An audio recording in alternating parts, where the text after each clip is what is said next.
An engine starter motor is a powerful electric motor used for cranking an engine. The starter motor has a pinion, which meshes with the teeth on the flywheel of the engine and turns the crankshaft. The model shown here is a pre-engaged type starter motor used in modern vehicles. It uses an electric motor to provide torque to the crankshaft. The power for this motor can be drawn from the battery. A simplified circuit of power supply is shown here. The power from the battery is supplied to a solenoid. An ignition switch is installed between the battery and the solenoid to turn the power on and off. The solenoid is an electromagnet which requires small current to get energized. As the ignition switch is turned on, the solenoid gets energized. A moving core known as a plunger slides along the coil, which connects two copper terminals of a contactor switch. This completes the circuit from the battery to the motor and causes the rotor to spin.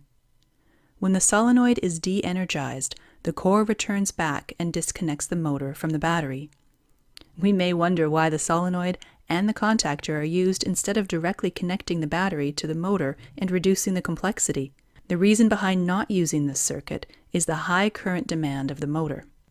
The motor is considerably powerful and demands heavy current for operation. To handle this current, the ignition switch needs to be unusually large. It also requires very thick wires running from the battery to the switch and then to the motor, which is technically inconvenient. This is why solenoid is used, which demands lower current for being energized.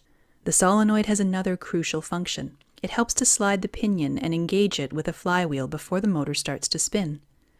As the pinion slides towards the flywheel, it slightly rotates on its axis, as shown here. This rotation is achieved by using a helical spline. This rotation helps meshing the pinion with the flywheel more conveniently. As the pinion and flywheel is properly meshed, the contactor switch gets closed, and the motor spins. As we can observe that the pinion is considerably small compared to the flywheel, the gear ratio of the flywheel and pinion is generally from 15:1 to 20:1. The high torque obtained from this gear reduction is still insufficient to crank the engine. So, a planetary gear set is introduced to increase the torque further.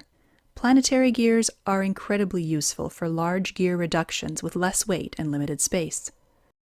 It consists of a sun gear, a ring gear, a carrier, and a set of planet gears. In starters, the ring gear is fixed, the sun gear is the input, and the planet carrier is the output. For the setup shown here, the gear ratio is 7:1.